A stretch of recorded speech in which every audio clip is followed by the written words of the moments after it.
Okay. Hello, everybody. My name is Walid Shari. I am basically a community lead of two groups, the AWS for the Eastern Province in Saudi Arabia and the Docker meetups. I like community and I like sharing, and this presentation is about openness, OpenShift, OKD, and my mentor is Joseph Mir. Joseph, do you want to present yourself? Yes, I'm Joseph Meyer.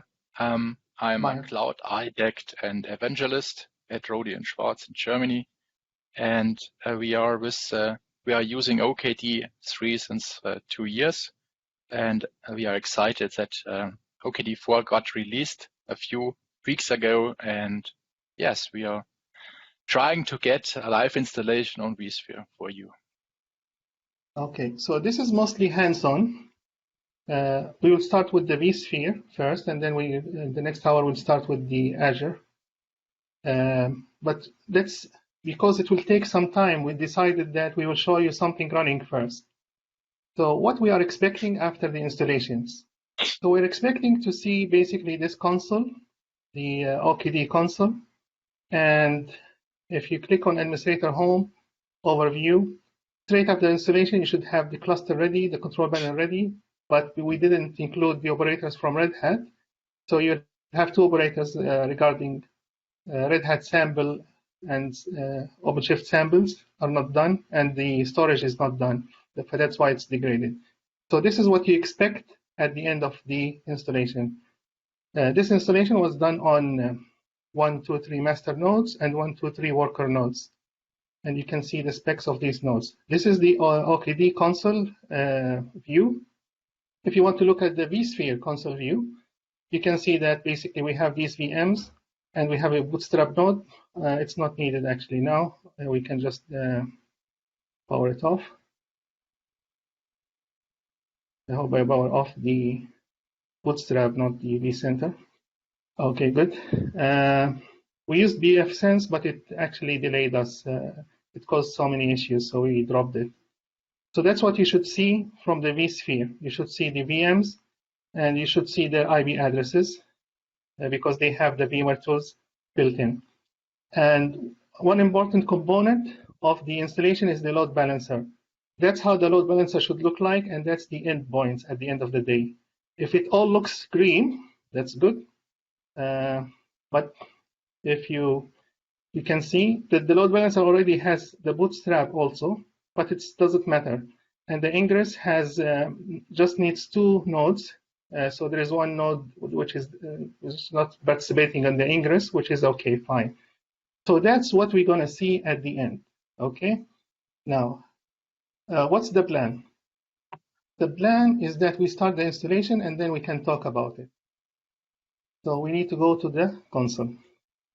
So I have, so everything, we try to do everything, me and Joseph, from the documentation. So you have to start with OKD.io, basically, and you go to the documentation.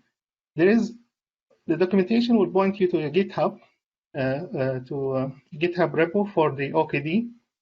Yes, and on the OKD, there's guides, and under the guides, there is user provisioned infrastructure, vSphere Terraform. So this is one of the installation, that is when you provision the infrastructure using Terraform. The other installation, which is, go to the slide. In any OpenShift installation, OKD installation or OpenShift installation, basically the installation ends to be OpenShift install, create cluster. That's it. Yes. So that's as simple as it is. But different environment will have certain different prerequisites. So that's what we're going to take care of. So let's go now and see. So I have here, if I want to do OpenShift create cluster, OpenShift install. First thing, check, especially if you're running OpenShift and OKD, check if you have the right OpenShift install. You could be running a different version of OpenShift install. So the first thing that hit us before is which version that we're using. And I just say create cluster. I prefer to give it a directory where it saves its artifacts. And in this directory, I already have an OpenShift installed. This OpenShift install has my environment, okay? So let me not run it and show you my environment, how it looks like.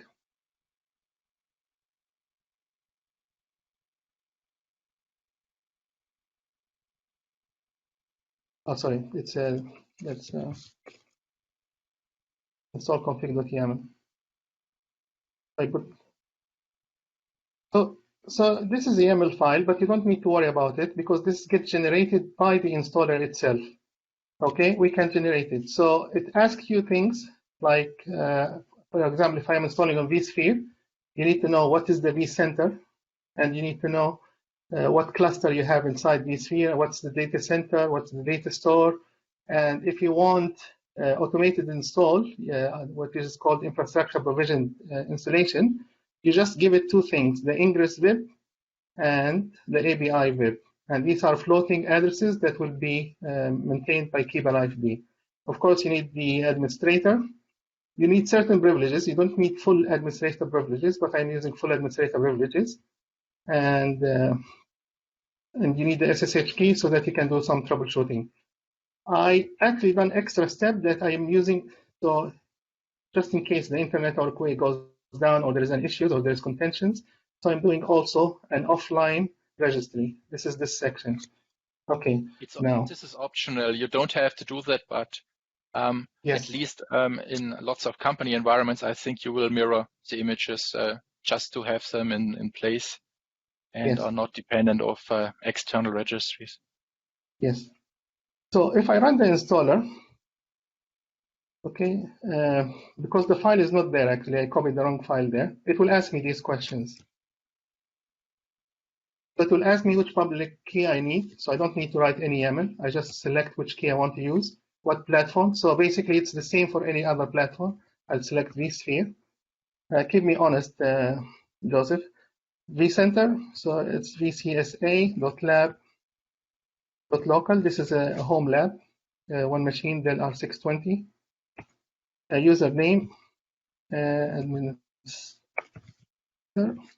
as vSphere.local, and password.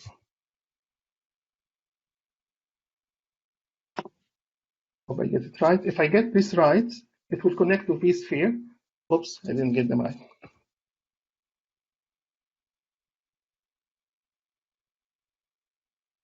Likely it's the password. But you could also use the install config YAML, I think, and yes. It won't ask you. Yes. But it's good to see the questions. If this fails, we'll use the. Okay, it's connecting. Oh, it failed. Let me find the password. Maybe I forget the password. Yeah, it's correct. Okay, last time. The live demo, so this is expected.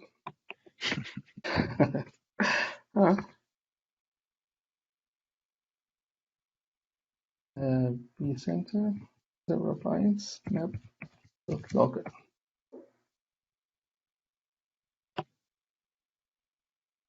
Data.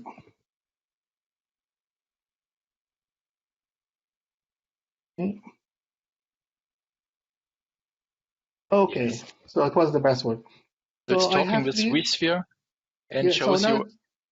Yeah. Go ahead, Joseph. So it's the same for Azure. If you entered the credentials, it will connect to the system and provide you with information. At this step, you can be sure that the connection is stands, and yes, you can proceed.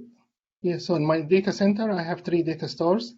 I have one KubeCon, which is basically empty now. It's an SSD disk, around 890 gig. Okay, so I select this data store, and then it will ask me about the network. Again, as Joseph said, it gets this information from the vCenter. If I look in the vCenter, I have these networks. So basically, I will select this network OKD.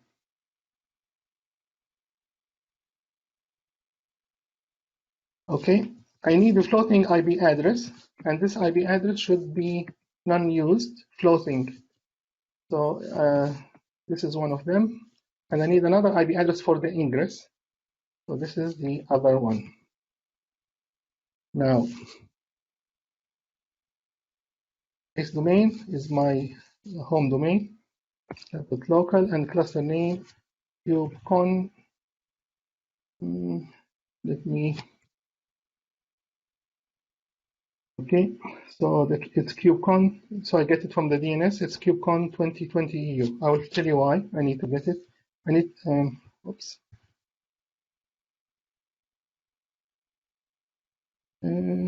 Or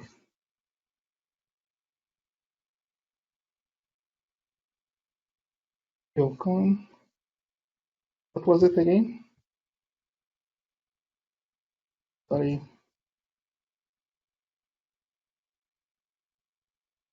So we get it. Grab API from the DNS. Just to double check.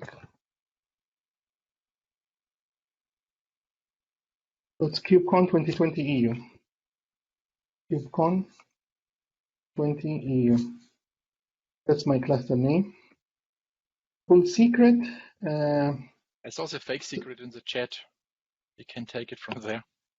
I don't see the chat. Okay, good. I can. Where is it? What is this full secret? I will paste it. Okay, I have it here. So I have this document always. Yeah. So the full secret is just fake. Unless you want Red Hat operators, you can put the full secret from try.openshift.com. Now, this will start the infrastructure provision. We have been trying it. We have a problem with the virtual IP, the ingress, but several people on the Slack have success with it. So you see now what it's doing? It's pulling the image. So you don't need to do anything. You just sit and relax. You just basically fill the information. You didn't even touch the YAML file. And you sit back and relax, and it will pull the image, and it will create the infrastructure. So it will pull the image and cache it. So if you do another one, most likely it will not be doing it. And that's what happened here. It's reusing my old image. Now it will create the infrastructure resources. Don't get confused by the message that it's pulling an RHCOS image. It's in fact, it's a Fedora CoreOS image. So message is misleading. And if you see here, it created the folder. On vCenter, it created the folder. And in this folder, there is a template. It's powered off because it's a template. It's not a VM. And from this template, it will start cloning what machines are required. So because I didn't customize it, so by default, it will create 3 masters, and then it will create 3 worker nodes. And of course, it will start with the bootstrap. Okay, if we go back, okay, it's still creating the resources. So let's go to the slides. You could show maybe in vSphere. Yes. How it creates the resources in the vSphere folder. Okay, it started. So it created the bootstrap node, which is the most important node to initiate the cluster installation. It's only required during the cluster installation. It will run the etcd, which is the key value data store that keeps information about your cluster. And then we'll start the 3 masters. Okay. Later on, it will start basically the worker nodes, because the worker nodes depend on the masters to start. And for this, the only requirement for this installation, the only requirement is just 2 entries on your DNS. Okay, and this is all in the documentation. In 1 hour, I cannot really tell you much, but in the resources, I have basically asking you to join DevNation or join OpenShift TV. They have already created several videos and several blog posts regarding the installation steps and the different options that you have. Walid, okay. Should we delete it because we know in our setup it does not work? Should we show as installation with Terraform because maybe you're in luck and get it running? Yes, but I just wanted to show how easy it is, this one. Okay, and so it will wait until the bootstrap completes, but let me delete it as Joseph said. So the deleting is very easy actually. You don't need to enter any information. You just say destroy, the same command. And this is good because basically it cleans up after itself. So you can see now, I don't have the VMs. I just have the template. And most likely to remove this also. Okay. So this is the easiest way to install OpenShift on vSphere. Okay, the other way, as I showed you in the documentation in GitHub. Okay, where is my here? Using Terraform. So Terraform is a very popular infrastructure IAC, infrastructure as code tool. And instead of provisioning the machines yourself, doing the template and cloning them and whatever, you just enter the information that you require, and it will install it for you. What is the information? It's exactly the same as we saw before. The cluster ID, the cluster domain, what kind of base domain you have, what is the vCenter server. Here it's called vSphere server, but it's actually the vCenter server. The vCenter user, which has certain permissions, and these permissions are defined in the documentation in OKDIO. So normal stuff, okay? Now, what is not normal? It needs the Bootstrap ignition, control plane ignition. So this is basically the OpenShift install program that will give it to you. Okay, let's go. And we have a cluster, by the way, running. So we need to destroy it also. So if I go to the control B0. So this is my Terraform directory, and I have a cluster running. So what I need to do, I need to delete it. And I delete it this time using Terraform. Terraform destroy, auto approve. So it's you should take care about sometimes to delete also the Terraform TF state file, where Terraform stores the state. We had a few moments of trouble with that. If you don't delete it, then Terraform will have something in the history and sometime complain about it. It's good to know that the OpenShift installer is also based on Terraform. So, if you want to customize something, you could, in theory, change the Terraform files. They are in the OpenShift installer repository. Build it, and you have an installer exactly matching your infrastructure. That's one nice thing about the installer. Yes. So as Joseph said, my first initial try was with Terraform. And I had several issues because basically the Terraform assumes that you have a cluster and I just have one host. So to solve this, I added the host to the cluster, and it assumes you need resource pools. And to have a resource pool, you need more than one host in a cluster. So what I did, I enabled DRS to basically get over this requirement. But because I was playing on and off, there is a file, terraform.tf state was created, and I had other issues, and I couldn't solve them. So basically, Joseph showed me how to do it. Just if you have a Terraform, delete the state file or make a backup and start fresh. Terraform is a declarative tool, but we have found out that there are some corner cases, and you don't need really to learn a lot about Terraform. All you need to do, now if you go back to vCenter, we'll find that basically our cluster is done, and this is the other cluster we're using the IBI. So now we can start a new cluster. Okay. So what we need to remove, we have certain files that are hidden. I need to remove this. So it would be good to know.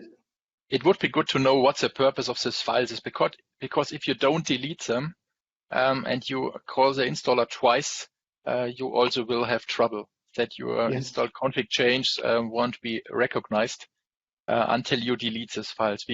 And they are hidden, so it's very easy to stumble about above that. You just delete them in the start, and you're fine. Yes. So the log file is the log, all the log file from the previous state.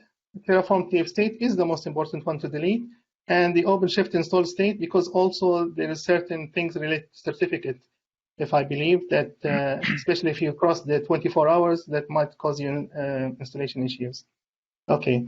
Now I have deleted the files, and what I need to do, if I am starting from scratch, I need to add the context of my environment in terraform.tfvars. What's this context? This context is basically, again, the cluster name, what domain you are going to use, what's the cluster domain, the vCenter credentials, and the vCenter name. What data center you're going to use? Okay, it's correct. Here, the data store is saying SSD01, which is okay. I have another one. And what template you're going to use? And this template, you need to upload it actually earlier. Terraform doesn't upload it for you. And you need to upload it to a content library. So if you go to the vSphere, and if you say content, okay, maybe it's easier to go through the menu. And if you say, where is content libraries? Yes, content libraries. And you find basically I have uploaded the template here. Okay. Now, one section is that it requires an ignition file. So this ignition file, you need to create them using the OpenShift install command. Okay. We are fixing MAC addresses because we need to use DHCP. So the prerequisite for user provisioned infrastructure, you need to have a certain services around it, which are DNS for the host names and DHCP, so that basically you can map MAC to IP addresses, and then you can have exactly. Yes. So what we are missing now in this file is the ignition files. So how are we going to do this? Again, using the OpenShift install program. So if I say OpenShift install on, okay, I was trying to get my history, but OpenShift install. Create. Let me, I can, sorry, oh, okay. Basically, it will ask me the same question, but if I have a main, if I have an OpenShift, I can get the other one. Okay, let's do it. OpenShift install, create, install configs. Config. Sorry? With S. I think. Oh, with S. Yes, I think so. I have one. I have one. There's a backup. Oh. Yes. Yes. One nice side effect is that the installer will delete your install config YAML for some reason. So you should take a backup of that before you call the installer. Yes. And let's reduce the compute to 2. Just case. And yeah, it looks fine. Home lab. And the okay, it looks fine. The SSH key is okay. Yes. So we can SSH into the VMs, okay? Yes. Okay. So if I have the install.config, I just run the installer, which is again OpenShift install. Create. So this time I need the ignition files so that my Terraform can consume them. Create ignition files, correct? Configs instead of configs, files. Ignition configs. Yeah, make me honest. I don't need to install specify directly because basically oh,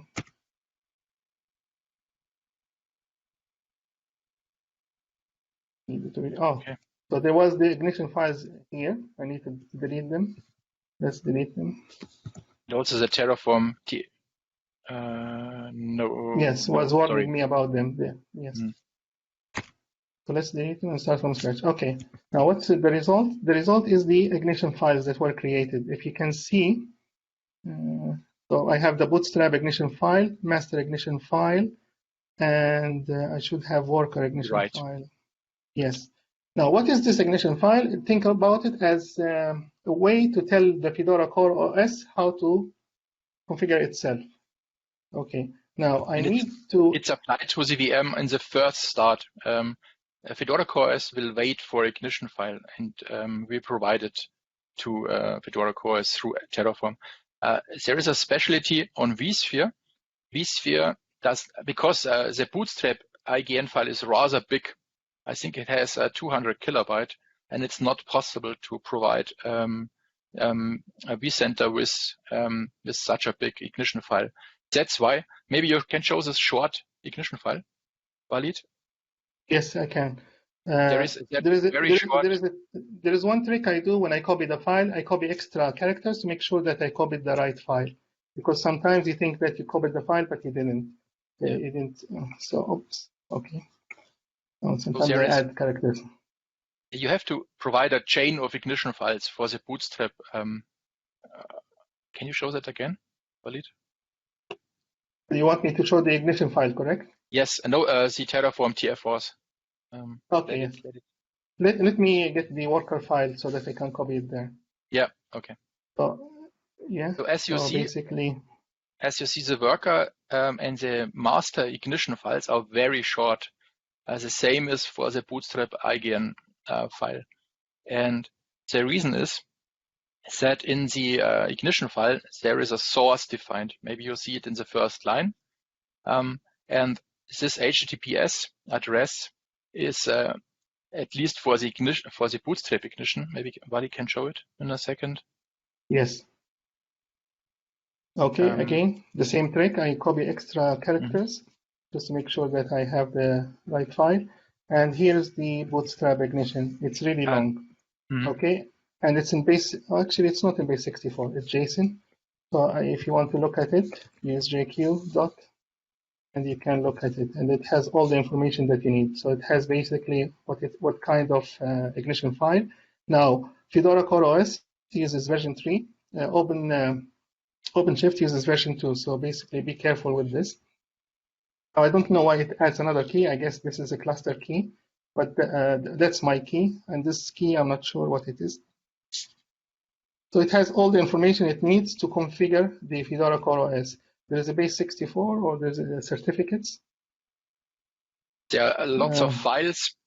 Basically, there are lots of files and their content. Yes. They are written to the FCOS directories as a storage, and there are also defined some services that are started automatically on the first boot. And Walid, maybe you can show, because I tried to explain that since a few minutes. Maybe you can show the Terraform TF files again. Yes. Can you show the ignition file? The Bootstrap ignition? Yes. So the Bootstrap ignition, because it's big. Go ahead, Joseph.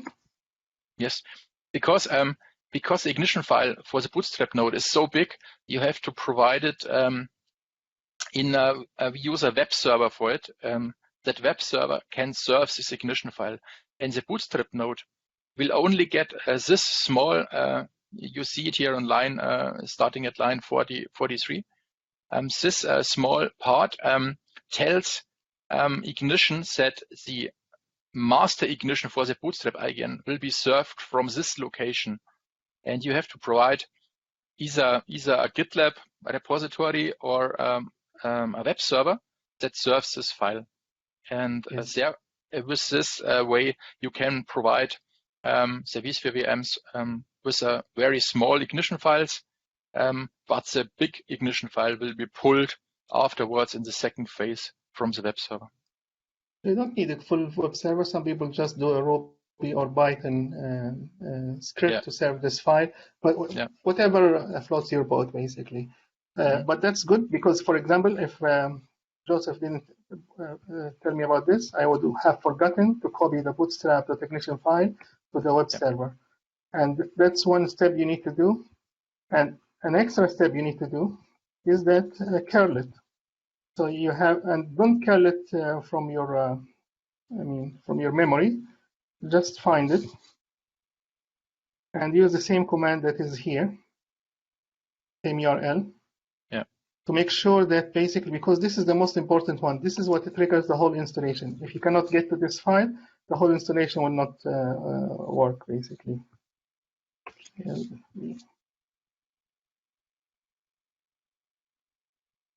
Where's the file? It's not copied it. Oh, no, it got stuck. The time, okay. But live demo, we're expecting this. Okay. Is it frozen? Oh, my machine my machine frozen. Okay. So let me open another terminal. Yeah. the beauty of TMUC. Oh, no, I cannot. Okay. So I'm using a helper node, and this helper node was created by Christian Hernandez. Let me enter the IP address.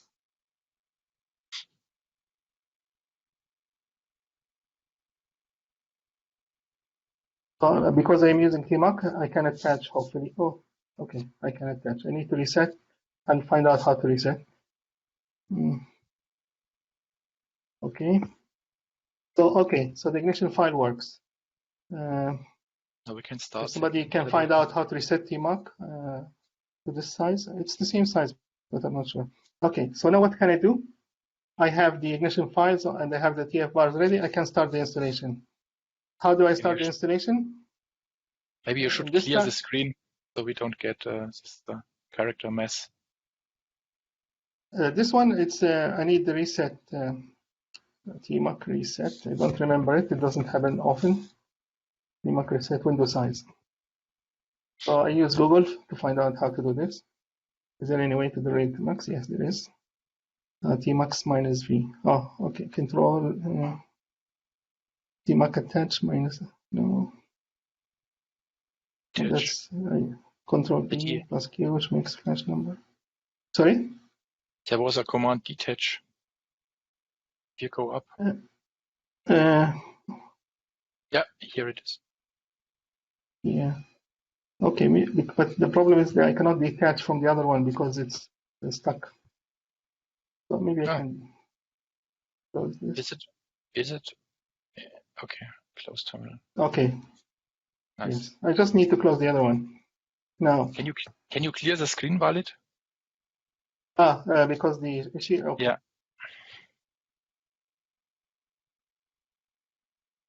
Okay. So I need Terraform apply auto approve. Yeah. You can do plan if you want, but that's the quickest way. Now, what Terraform is going to do, going actually to create the infrastructure for you. It's communicating with the vCenter to get the state. It's doing the virtual machine template, checking if it's there or not, checking the data stores, doing everything that OpenShift install does. Because OpenShift install at the end of the day is using Terraform. Okay, so we can see it's creating the machines, creating a folder. Let's go back to vCenter and see if this is done. vCenter, I go to home, I go to VMs and templates. Okay, it created the folder, OKD4, and I can see it started creating the machines.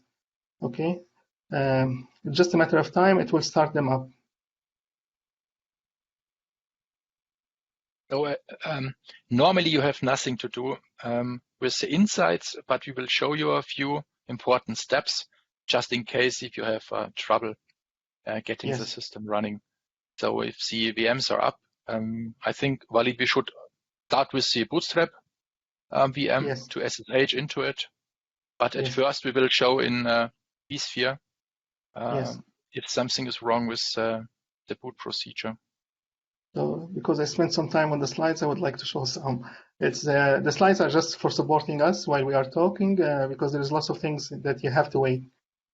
So the takeaway, if you want to ask me what's the takeaway from this whole hour, the takeaway is that if I want to install OpenShift or OKD4, it's very simple. It's just OpenShift install, create cluster. What's difficult? The difficult part is if it's a user provisioned infrastructure, the user has to provision this infrastructure. How can he provision this infrastructure? There is basically the OCB helper. So if you go to GitHub and you say OCB helper,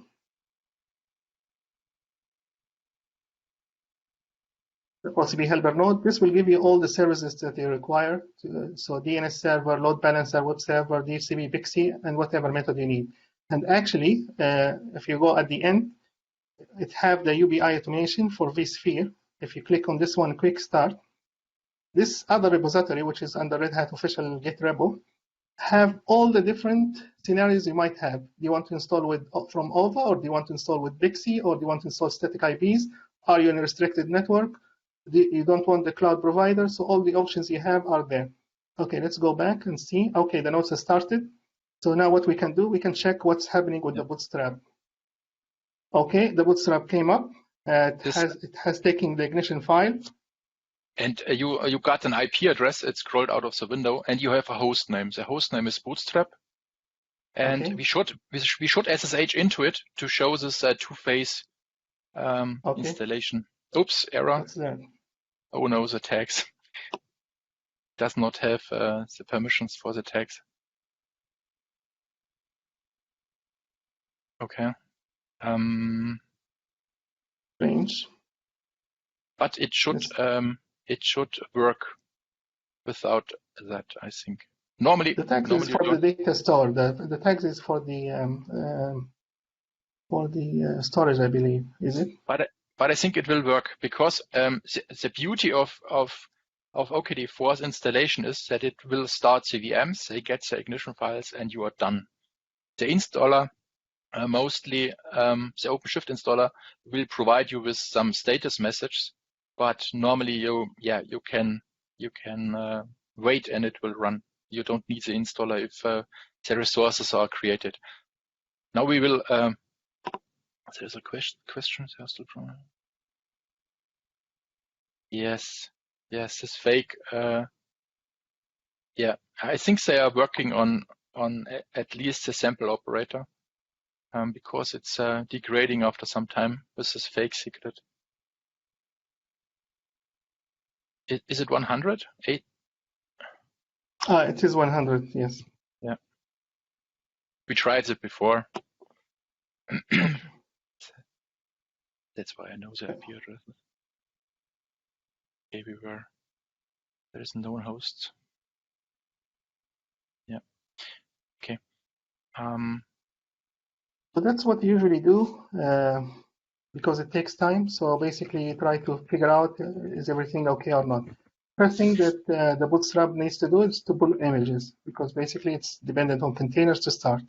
So yes, it pulled one image, that's good, and it will keep pulling. How you can check that? You do BSAUX grep for Bodman. It's pulling image using Bodman. Yes, I have Bodman, it's still putting images. It's booting in two phases before we are thrown out. It will, I think, Walid, it will pull 2 images.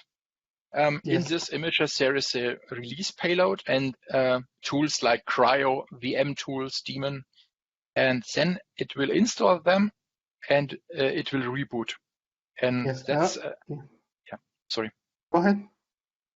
And if it reboots, the first phase of the installation of Fedora Core is on a node is finished. And every node, also the masters and the workers, do have this 2-phase installation.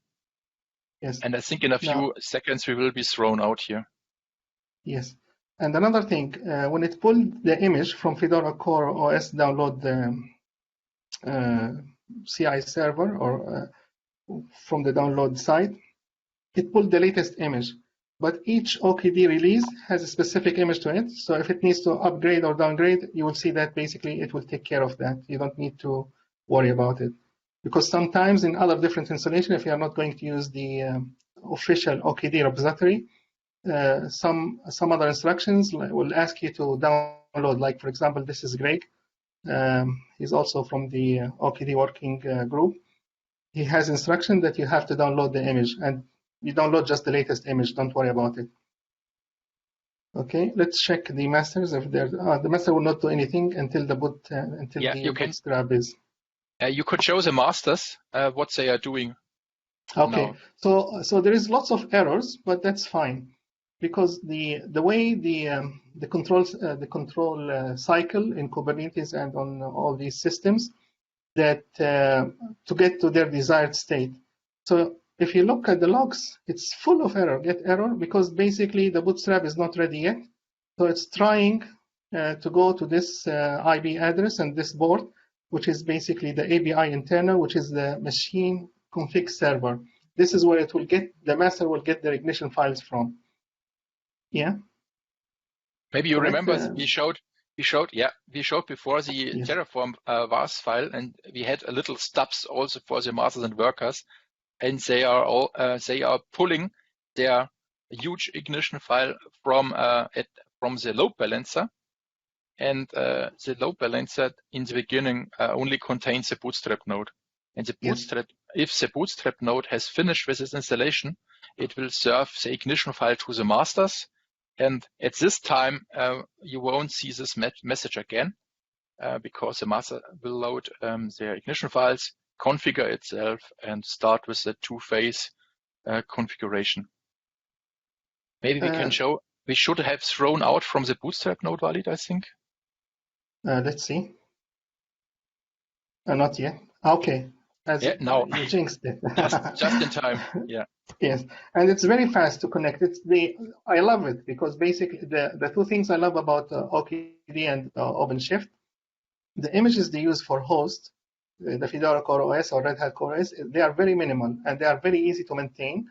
And you are not supposed to configure them except using the ignition file and except using basically a desired state. You are not supposed to SSH into them. Now, if you look here, this is a different version than the one here. This is June. This is July 26. This is June 29. So basically, it did downgrade itself so that it can fit to the requirements of this release version of OKD. Okay, let's do the same command again, images, and see. Okay, so we are getting more images. I think we'll get over 12, 16 images, correct? Yeah, I think so, yeah. Yes. And it's good to know that in OKD and OpenShift 4, the operating system is an implementation detail. You don't have to patch hosts for security package, but OpenShift and OKD will take care about that. If you upgrade your cluster, you will get a new operating system. It's automatically installed during the update in a rolling upgrade on each node of your cluster. So you must not take care about OS upgrades on your own. So if you look at the journal, you can see that basically it downloaded the release image and now it's starting the bootstrapping the Kubernetes cluster. Usually the bootstrapping takes 10 to 15, sometimes 20 minutes. Hopefully not much, because basically the images, I have them close by. And if you see these characters, this is basically Arabic characters in Linux, but they are really messed up, so don't use Arabic in Linux.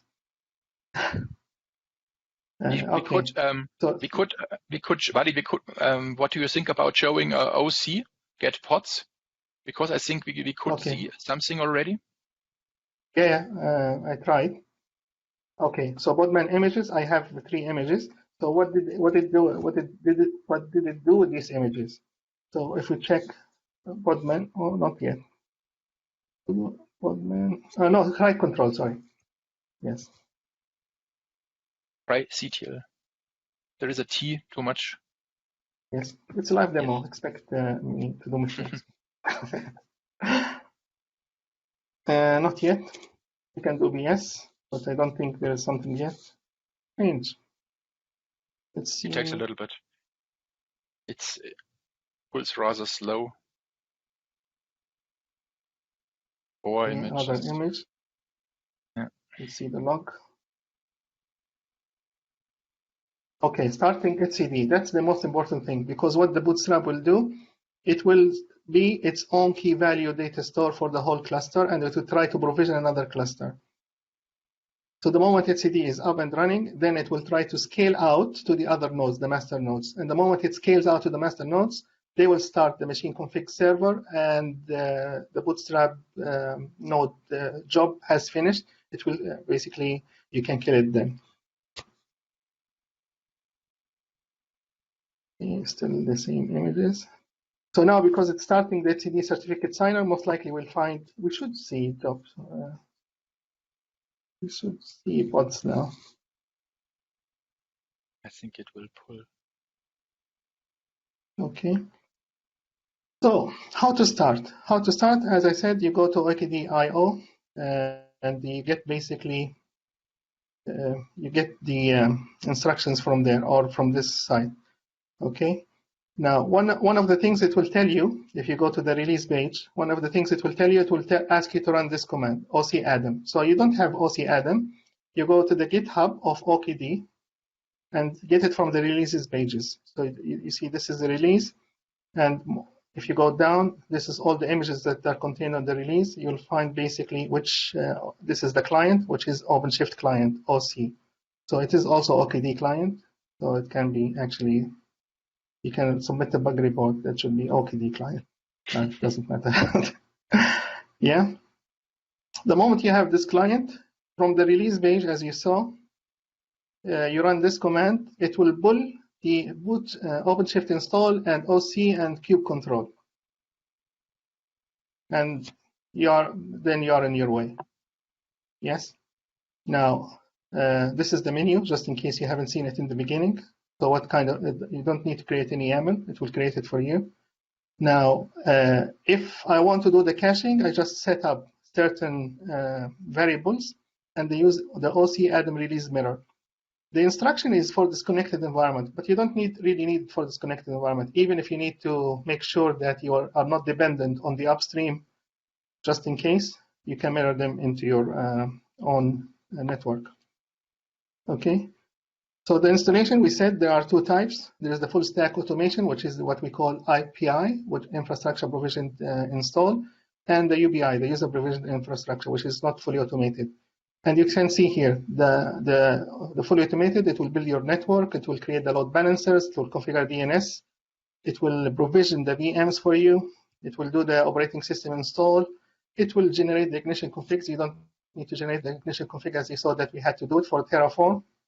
But even in Terraform, the installer can take care of that. OpenShift, open system support. For the OKD, it's usually Fedora Core OS. I think there are talks about CentOS, correct? Yes. Yes. Now, the other thing about why do you want the automation is that you can do the auto scaling out of the box. If it's user provision, you need to make sure that your cloud provider, in this case the vSphere, has the capability to do this. And I believe in 4.5 it has the capability to do this. That's true. So this is the fully automated install. Yes, let's go back. Because I just want to take the chance to look inside if we have progress. No, okay. Yes. Now we should, maybe you can show OC get pods outside of the Bootstrap node, because now we are in the Bootstrap node, and yes. We could do a watch maybe. So one of the things, the artifacts that it creates this auth directory, and it has the kube config, which is basically the configuration you need to connect to your cluster. So if I say export kube config auth and the kube config, now I can see OC get bots -a to see what kind of bots. I don't have yet because it's just etcd. It's still starting. I'd like to do a watch on that. Yes. So another thing I can do, using the OpenShift install, I say wait for, I want to check the status for the bootstrapping. Is it finished or not? I can say bootstrap complete. Yeah. Wait for bootstrap boot. It helps if I type correctly. Yes.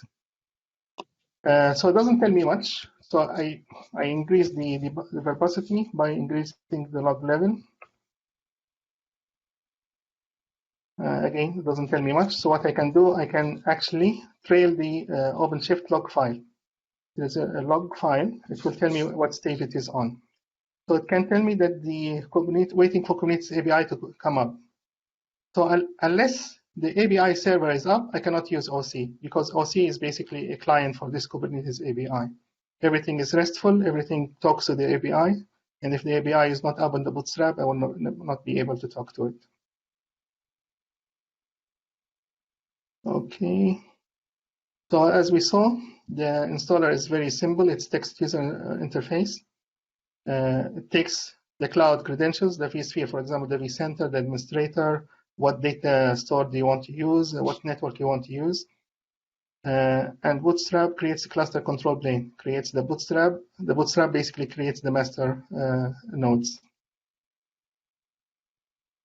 So that's the diagram if you want to see. So from one machine, your installer. It will create the Bootstrap node. And then the masters will depend on the Bootstrap node to get their ignition files and to basically provision themselves into the desired state of the cluster. And then the worker nodes will talk to the master nodes. Now, the ingress for the application's ingress basically usually gets installed on the worker nodes. We'll share the slides. These slides are from DevNation, to give credit to DevNation and Barsatar and Eric. These are actually the slides from the master class for the OpenShift operators. So it tells you basically how you start and stuff like this. Okay, I don't think we will have time to do the autoscaler, so let's see.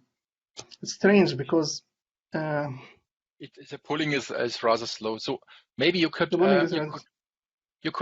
a watch on OC-get pods, all namespaces. So okay, maybe we see a little bit more now.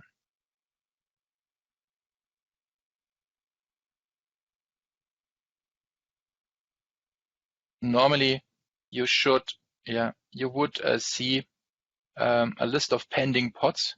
This is already good because it's talking to the API server already. No, the API server is not up, Joseph. Because but it responds. Does it? That it Let's does check. not have Let's check. Let's go does to. Not have a resource. Yes. This message comes short before you see lots of pending pods. I am again on the Bootstrap node to double check what's happening. Okay, I have more images, but they are not really enough. I want to check if these images are actually resulting in container runs. I do try Control BS. Okay, that's better. So what I have the etcd. I have the etcd metrics. I have the etcd member, and I have the machine config server. That's really good because the machine config server is the one that is responsible. How do I check again? I can also check from the load balancer. Mm-hmm. It looks green, but that's not true. If I do refresh, oh, actually I have the Bootstrap is starting to serve the ignition file to the masters. This means that the masters should be able to pull them and start yes, over. They did. Yes. So maybe you remember that before the masters were pulling for an ignition file, and now the Bootstrap node can serve this ignition file. This machine server pod is responsible for that, and the master pulled it, configured it, and now we should see something with OC-get pods. It's a third try.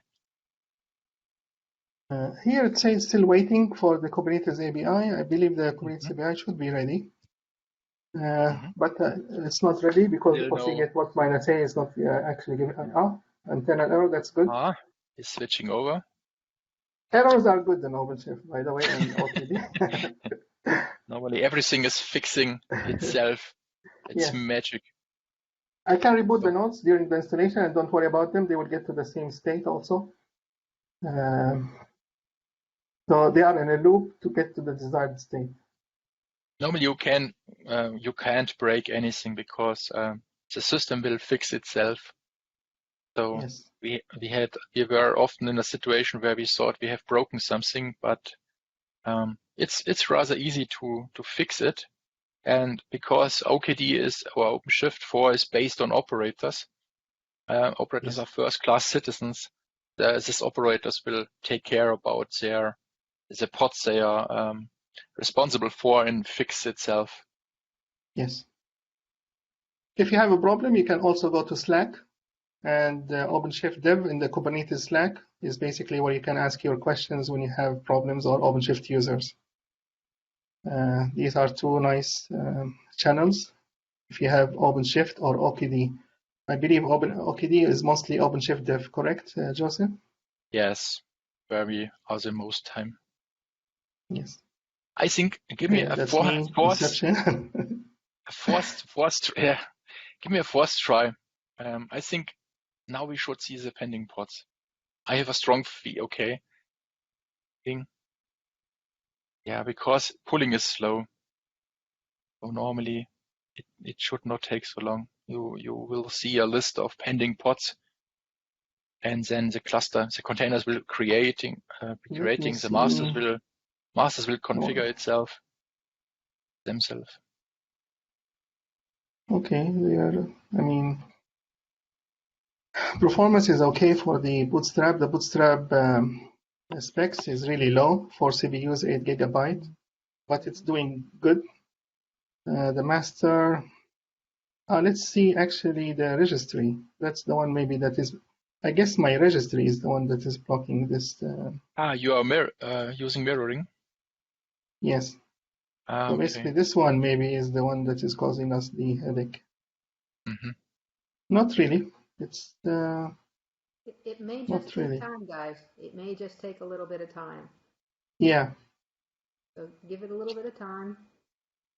I want to see the pending pods. Everybody does. Yes, I want to see the OKD dashboard is my proof of life. So. That's why I showed it in the beginning, just in case. Normally, but you can say normally an installation takes 30 minutes. Mm-hmm. If you pull from an internal registry, it takes about 30 minutes. So we were talking a little bit about the insights, because I think it's more interesting to see the insights as to have a dashboard. Yes.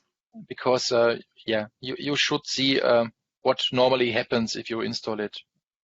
Because normally and how to fix So this things. is my home lab. It's an old Dell server, like 5-6 years old. It has 40 logical cores, and basically memory is good enough, around 320. I killed everything just to basically to make sure that we don't have any contentions or anything. I didn't shut down. I killed actually everything. But I mean, at work, if I do this at work, it will take, as Joseph said, maybe 15-30 minutes max. If you have good SSDs, if you have basically a powerful server, this is really an old server, and you can see the hertz. It's really 1.7 gigahertz. It's very, very. It's good for a home lab.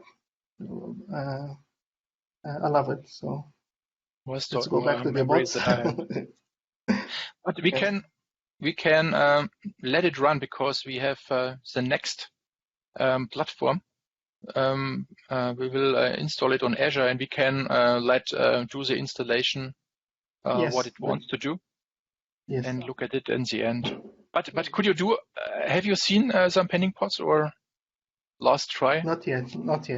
So basically, if you look at let's see the logs. Still waiting for the API. Okay. I hope the tagging issue. I don't know why it came from. It's taking some time for a couple of the other demos, so don't panic. We're not panicking. It'll come. We are live. I know we're live. Yep, you're live. If it can go wrong, it will. Yes. And if it takes too much time, it must be live. Actually, I was worried that I'm not be fresh. I wasn't really fresh this morning, and I needed to do lots of stuff to catch up with the installation. I wanted to do the automated install, because I know it's doable. I know people done it, but there is something in my environment that is blocking me from doing it. So I couldn't figure it out yet. Yes. So the automated install for vSphere, very, very straightforward. You just need 2 entries, one for the API and one for the ingress, and they are floating, and they are keep alive D, and this IP addresses will travel with the nodes. So basically, you don't need to provision a load balancer, and you have to have DHCP, because it will create it will talk to the vCenter to create the VMs. Yeah, so it's really very nice. I will get it done. Okay, so what are the issues that we had? As Joseph said, the Terraform TF state. So I like this one. I like to stay. There is so many. One of the problems with OpenShift and OKD is that so much information and so much videos are there outside. But if you follow the official Red Hat and the Open Commons, OpenShift Commons, I think you should be safe. and the Slack, of course. So, what is the difference between OpenShift and OKD when it comes to installation? First of all, the release format. If it's OpenShift, it will be 4.50 or 4.51. But OKD, you'll see this date. If I go back to the index and you see the different releases, you see basically, yeah, they are really a little bit different. Where should you go for documentation? It's okd.io. If you go to OpenShift, there might be some discrepancies in how things are done. So it's better stay okd.io. So this is the stable. Yeah, I like also that you can see that change log. If you click on the version, you will see what changed in each version, and so also the commit message. Yeah. Yes. I like this. It's generated automatically, and you can see exactly the commit that leads to this entry. And actually, nice. You can see where can you upgrade from and what you can upgrade to. You cannot assume that you can upgrade from one release to the other release straight away. You have to check basically. There is another GitHub from a Red Hat engineer who created like a chart that basically draws all these upgrade paths to you. You can see what Kubernetes release version is using and what Fedora CoreOS. OpenShift 4 is pure Kubernetes with the extensions using operators. So if you ask me why should I use OKD, because first of all, it's an open source platform. I can use it in hybrid cloud. As far as I know, it's the only hybrid cloud open source platform that is out there, which is holistic. It will give me logging, it will give me registry, it will give me monitoring out of the box, identity, providers, you name it. It comes really, and maybe this is an advantage and disadvantages. If you need something quick and just raw Kubernetes with nothing at all, maybe you can use K3D or K3S, but then you have to do lots of stuff to get it up and running in a good shape. So, and when you see this is not really a tag that is used on the installer. Actually, when you see this one, if I go to this one, for example, and I go to Quay, or will show, I found out that if I need to do really OKD and OpenShift, they don't use these tags, they use the digest. So you have to do this trick to get to the digest. You have to go. You have to use the image, and then try fetch tag. And when you fetch the tag, you fetch the digest, not the Docker bull tag. You fetch the digest because everything in OpenShift and OKD is digests. It makes our life a little bit harder, but it's much more immutable, much more secure, much more good practice for configuration management and stuff like that. Let's go back to Joseph Bods. Yeah. Can you do an OC get? Okay. That's what. Okay. Yes. On the first try. Yes.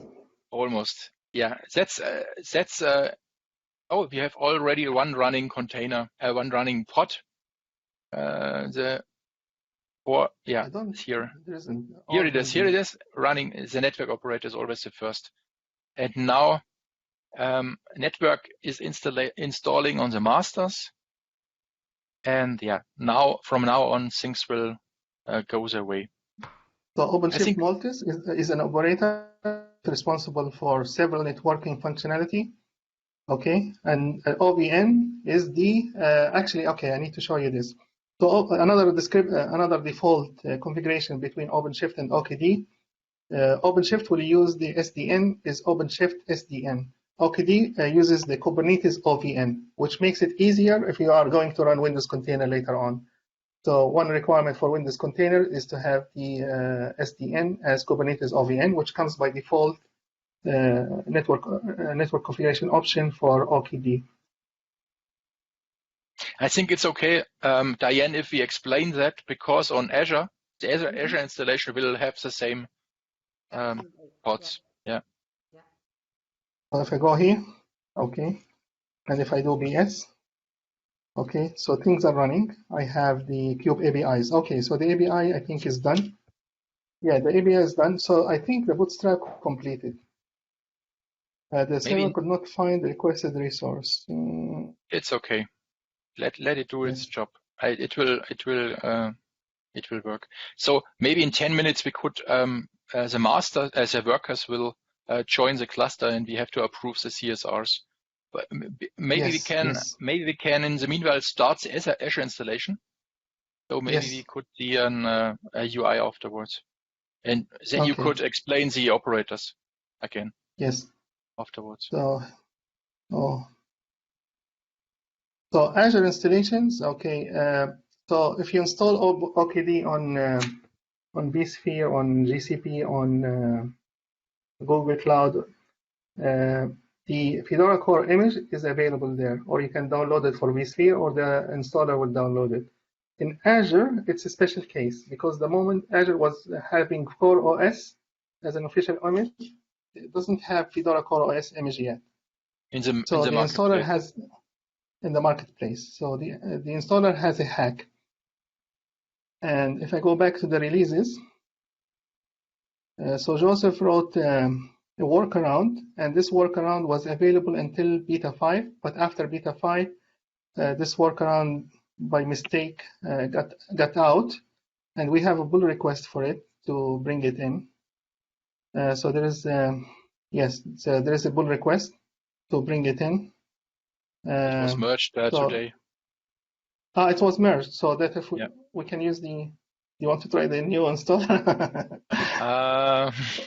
I don't know if there is a nightly, but I think there was a little problem. The procedure, because the Fedora Core image is not available in the marketplace, is the following: the OpenShift installer downloads the Fedora Core image from the Fedora Core side, extracts it, decompresses it, and uploads it again to Azure.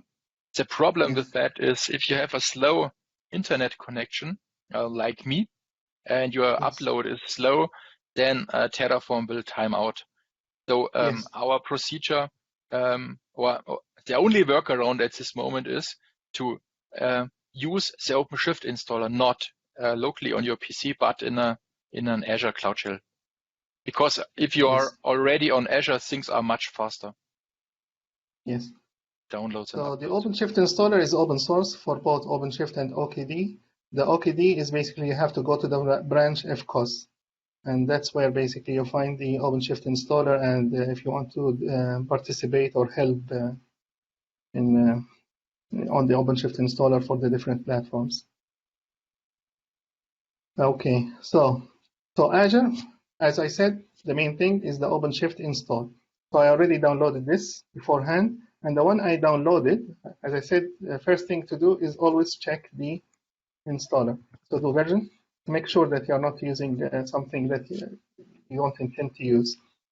Because this happens, the moment you go into different version or testing different releases, you might get messed up which release I'm using now, unless you have a system in place. So it tells me that this is from commit, because as I said, Joseph basically made the pull request. I made the pull request after him because I thought my pull request was better, but it was the same. So I closed mine. So basically, this was from a pull request. It was not committed yet, but as Joseph said, it's committed today. To save us time, I will use this because I already know that this one works. And you can see this, yes? Now, what I have already clustered up, as usual. So basically, here. So I have one cluster up. Oh, maybe I need to log in again. This is vSphere, I think. No, it is local. vSphere. Yes, this is vSphere local. Yes, here. So this is the developer screen in OKD, and this is the default OpenShift monitoring. So you can see the bots, and they are not related. They are not in. So you can see them, and you can scale them and whatever. If I go to the administrator, I will see the status. Oh, that's not good. No, but this is vSphere again.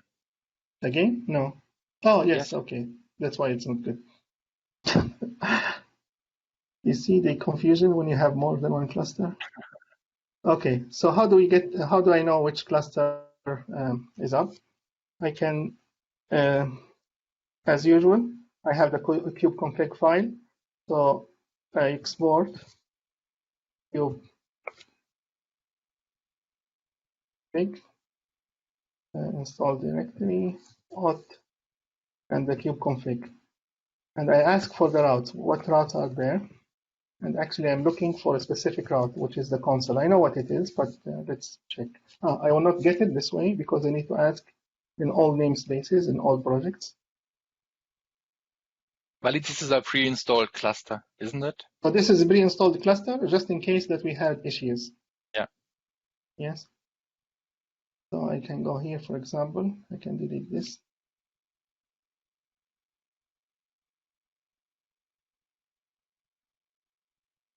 So this is a Okay. pre-installed Azure, Yes. OKD cluster on Azure. Just that Okay. you believe us that it's working in theory. So I don't have storage configured, but I have managed premium. This is the differences now. So in VMware, you will basically you will have the vSphere built-in driver by default, which will provision a storage class called thin. If you need the CSI, you need to do it as an after step. In Azure, it will use basically Azure storage. So this is using Azure storage. And you can create different tiers. You can create different storage classes for this. Okay, so let's kill this cluster. I have to actually, and okay, I will use this time. I will use actually the Azure shell as Joseph explained, because of the uploading and downloading of the image. This could it will be faster doing it from an Azure shell. Azure shell times out every 20 minutes. So if you want to get rid of this timeout, you use tmux. And you do watch whatever, okay? So basically you open tmux and you just run a watcher. Or you press enter from time to time, but this or is not or you ask fun. your kids to come around and press enter. Okay, so I'm in this directory.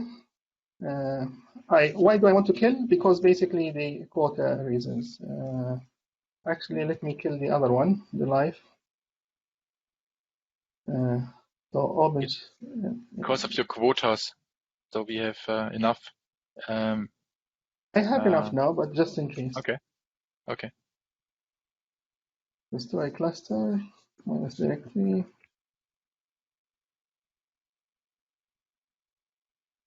There's no. Oh, install directory. But this is how you destroy a cluster. So if there's anything you learned today, it's how to destroy a cluster. Don't do it if that works. Alert. Takes a little bit.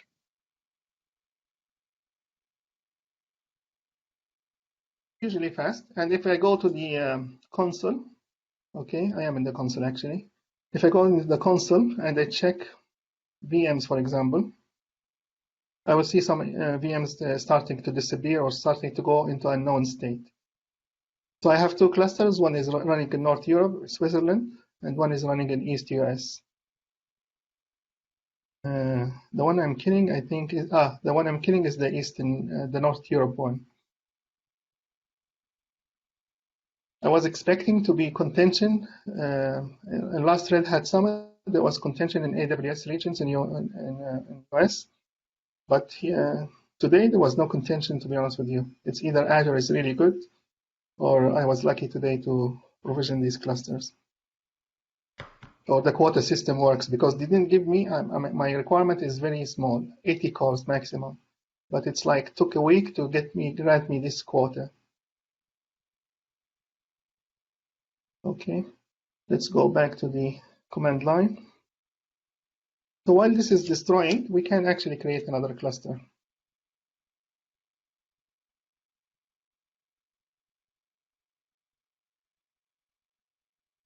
Okay. So you have to be careful when it comes to Azure, when it comes to your cloud, because it's not your machine.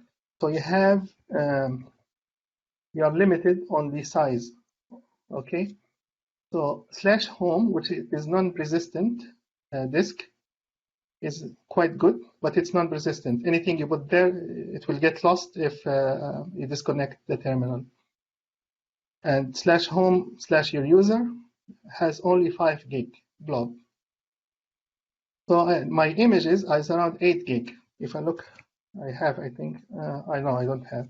Okay, actually this is, so the trick is, and it's available in the Git repo of the OKD, is to make directory /home/cache. You create the cache on the non-persistent one, okay, and you link to it from your persistent one.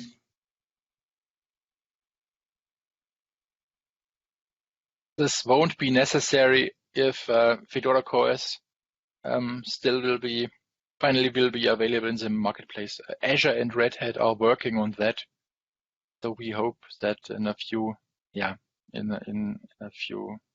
reasonable time it will be available, and you can call this command from your local PC.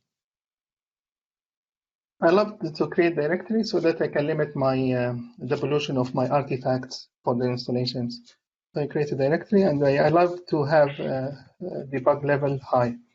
As I said, the key takeaway, how to install OpenShift is OpenShift install create in no matter, is it vSphere, is it GCP, is it Azure.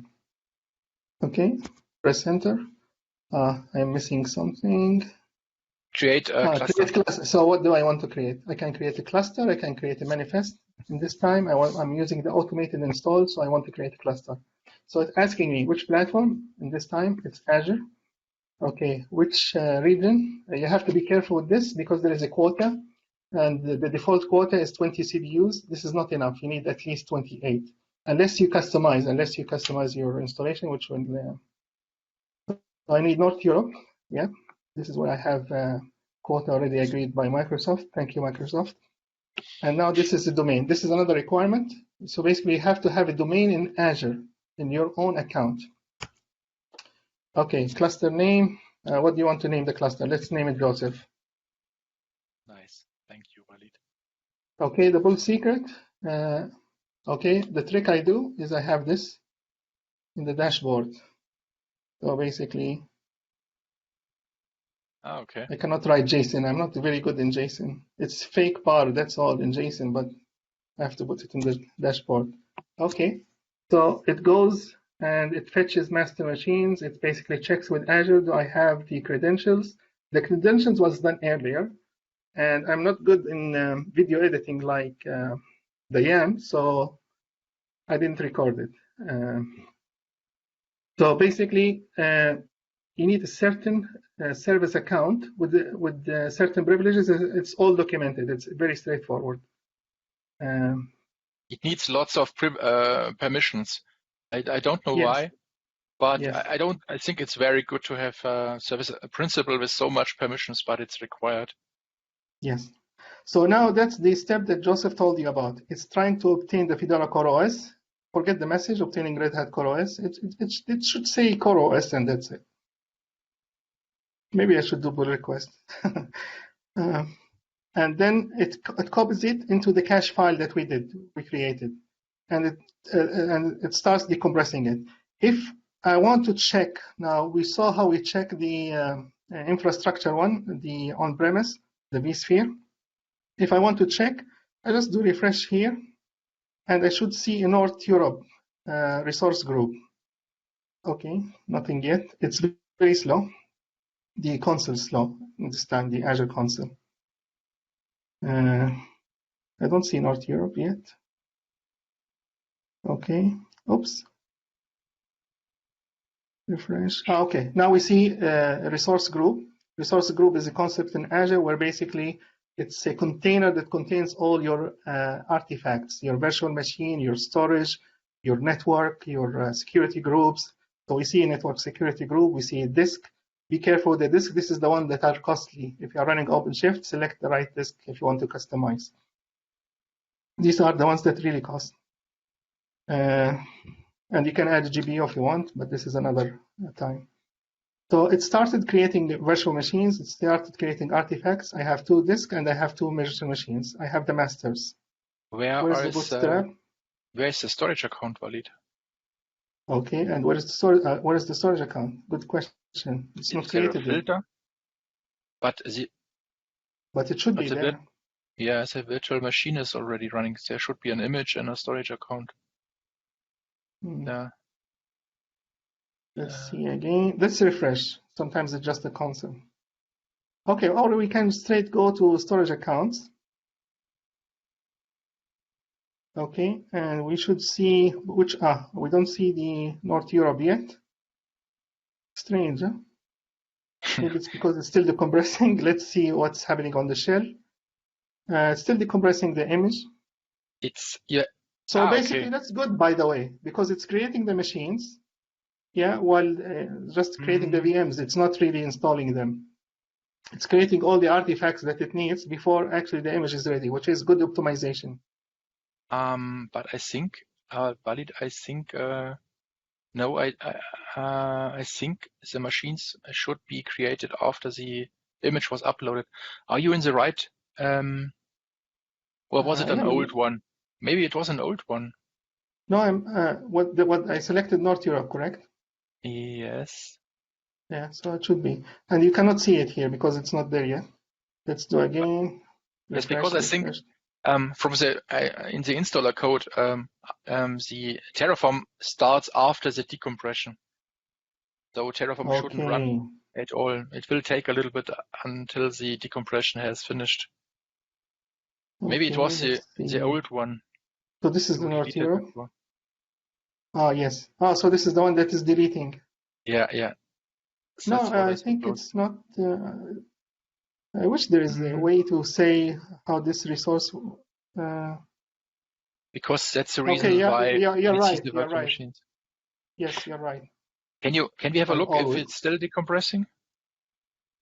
Yes. Yes, it's still decompressing. And let's The- look at the. The download was faster than the decompression. And the deleting is slow. Okay, so I jinxed the Azure. I said Azure was good today. Can we peek over to vSphere?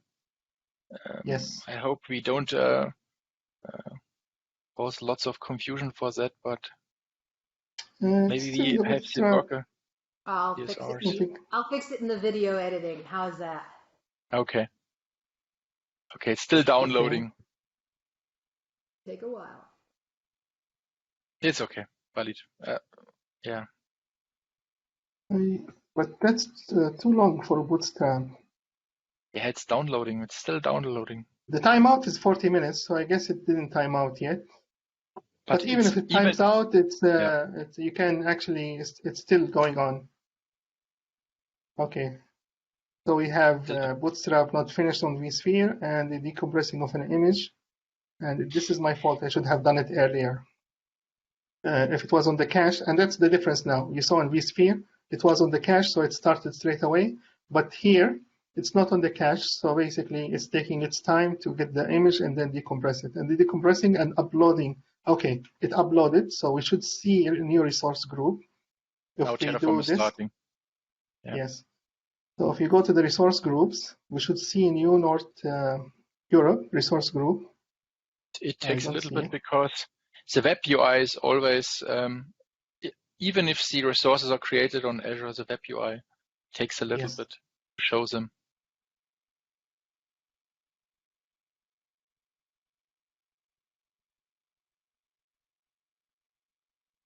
Okay, let's see what's on the console.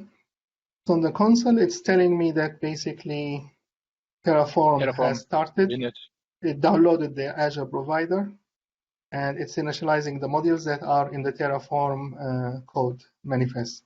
So there is a Bootstrap, there is a DNS, there is a master, there is VNet. These are all resource. The Bootstrap is an OpenShift resource, but the rest is basically Azure resources that Terraform will use to provision basically the OKD. And that's why that's what happened here.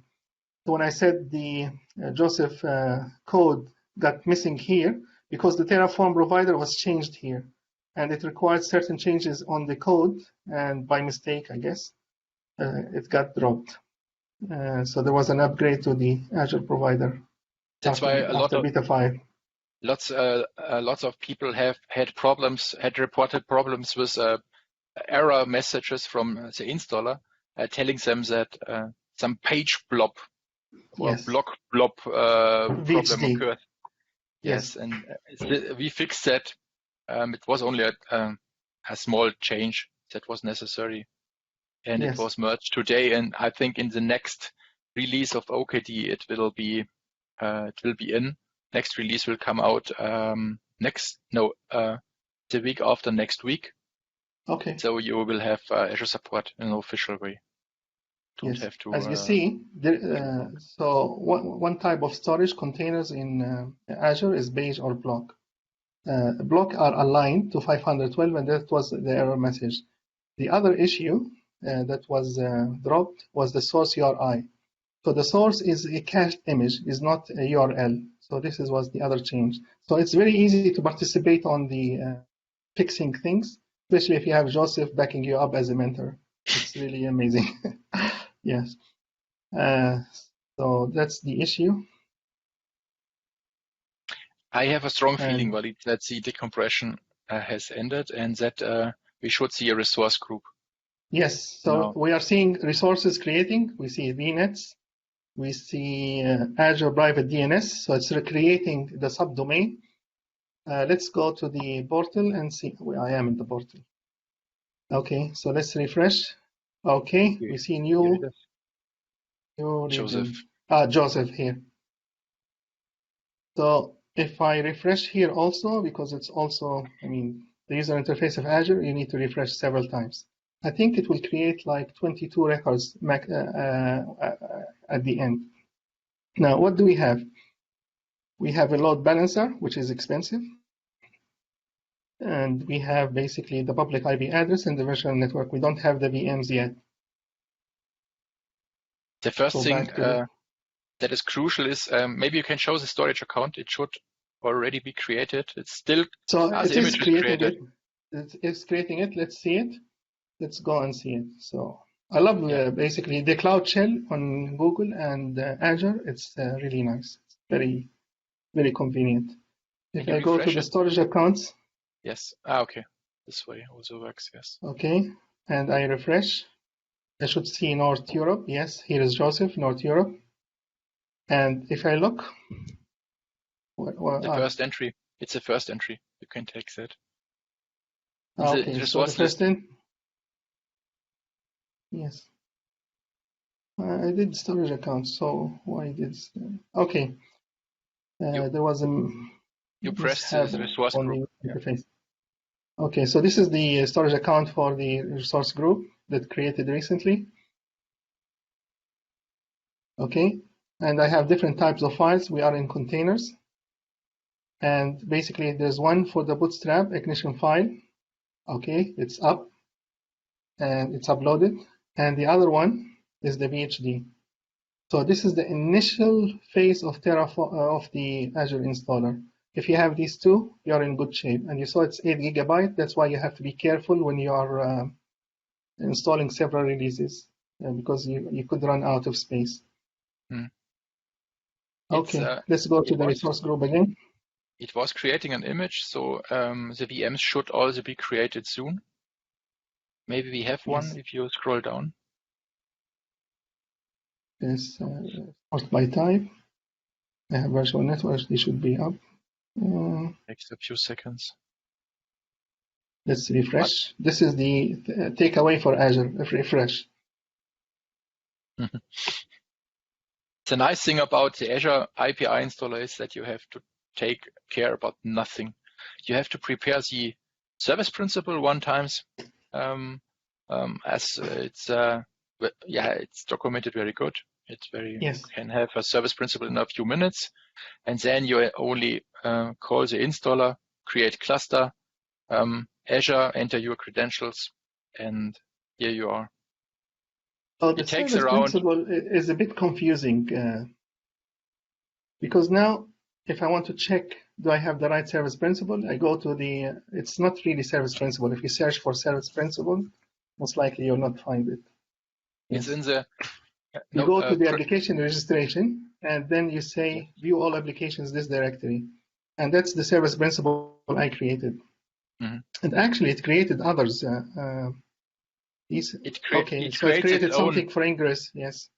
And I think that's the reason why the initial service principal has so high permissions, that it can create other service principals on its own. Yes. So I guess this information is safe because there is a password related to the service principals, and there is permissions. And this is what you need to check. You need to check that you have the directory graph. And I'm not sure if this is because it worked for me before, but the last installation, we saw that somehow it's not granted for me, but it will tell you here. There will be a warning, and then you just follow what the warning tells you. In my company, only a special group of people is allowed to grant. So I personally cannot grant service principals on my own. And that's why this is a two-phase procedure. So in VMware, there is something called vMUG Advantage, where you can have 1-year evaluation license for almost all products of VMware.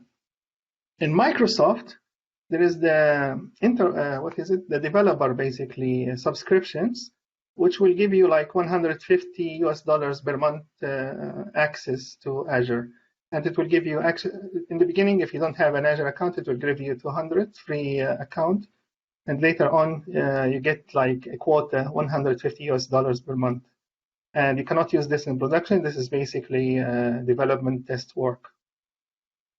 But it's good enough. It's really excellent. So this is what we call a developer subscription or something like that. It's still creating the blob images for the machines. Okay. Now, if we look somewhere, we can actually, let's see. Let's see if it created the virtual machines or not. Yes. No, so we have. Really? This is OKD. This is not the current installation. Sorry, we don't have. First uploaded and creating a VM site. I was surprised. Yeah, it's always confusing if you have lots of resource groups in Azure to mix things up. Yes. Now, if you ask me, do you want automated install or do you want it user provisioned install? It depends. If you are in a company that is heavily regulated and you cannot change the host names, the current automated install will, for a reason, it will create a hash. So you cannot know the names in advance unless you change your process. So do you want to be on control or do you want the installer to be in control? That's the questions. So if you can answer this question, then you can decide if you want it automated or user provision. So user provision has advantages and automated has advantages. It's not like I should always go with automated. Everyone has an advantage. Okay, if you want more slides. The other thing that I like about OpenShift, the concept of operators. OKD or OpenShift basically are operator. So if it's OpenShift, you can call it operator container platform. If it's OKD, you can call it operator Kubernetes. I don't know what.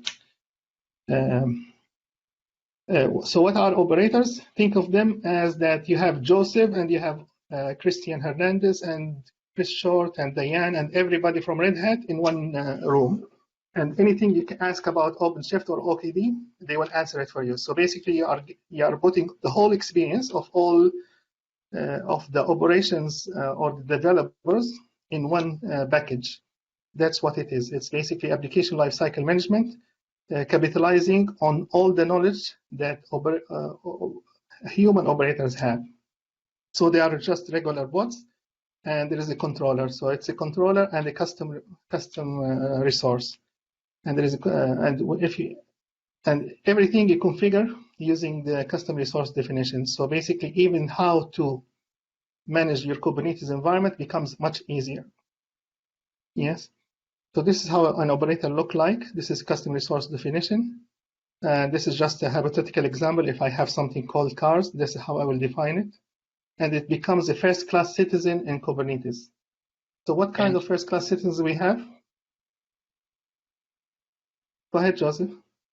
So maybe you remember that in OKD3 we had also API extensions but I Yes. don't think that they did it with operators. I think they were Yes. extending the API server itself, but with custom Yes. resources, you actually Yes. can extend the API of Kubernetes with own resources. And Yes. this is a mechanism that's not proprietary for, you know what I mean, for Yes. OpenShift or OKD, but it's plain Kubernetes. And if you write the operators with there is an operator SDK. We also use it in my company. It's very easy to write operators on your own. If you Yes. have written operators with that, you will, and this is source code, you will immediately see how they work, because there is always, yeah, maybe you can show one. Actually, Each Chris Short did like a 2 hours workshop on okay, how to write operators using Ansible. Now, nice. an idealistic person I mean, he will say, "Oh no, this is the wrong use of Ansible is not a programming language or whatever." But for somebody like me from operations, it's the easiest way to get operators run up and running Yeah, on OpenShift or OKD. There's and also use Helm, Go. there's also a Yes. bunch of great operator Ansible talks by Michael Rivnek as well that you can find. And there's an amazing group of people in the Ansible world doing work with operators. So yeah, tons of stuff. I just want to give you a heads up at the top of the hour, we are going to cut off the live Yep. stream. So if you want to, and then we'll continue with the OpenStack stuff. And you can take more time if we need to, but just let you know. We are Yes. flexible. We will maybe we should have a look on the VMs. Valid? So we don't. Yes, they are creating. I have the masters creating. Nice. Okay. So the Yes. Bootstrap. Okay, the image is uploaded. The VM start. Nice. Okay. Yes. And as Diane said, there's lots of resources for operators. One of them is actually learn.openshift.com. It's very easy. You don't need to provision your cluster. You can use one cluster for 1 hour. And there's lots of small tasks that you can do within 1 hour. One main task is the operator framework. So you can understand the ABI. You can understand what's the etcd operator. You can use it as for the application. It's not for the infrastructure. And you can use the operator SDK, the one that Joseph was mentioning, and the Ansible Kubernetes, which basically Chris Short did a long workshop covering it.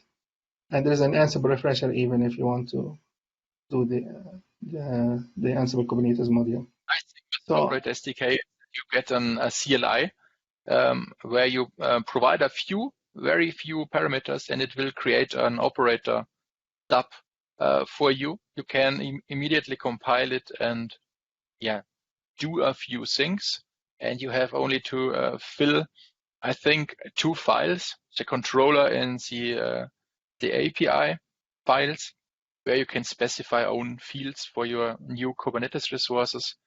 And yeah, it's lots of fun to write operators, especially if you, for example, if you want to create a database like a MongoDB, there are operators that take care about that.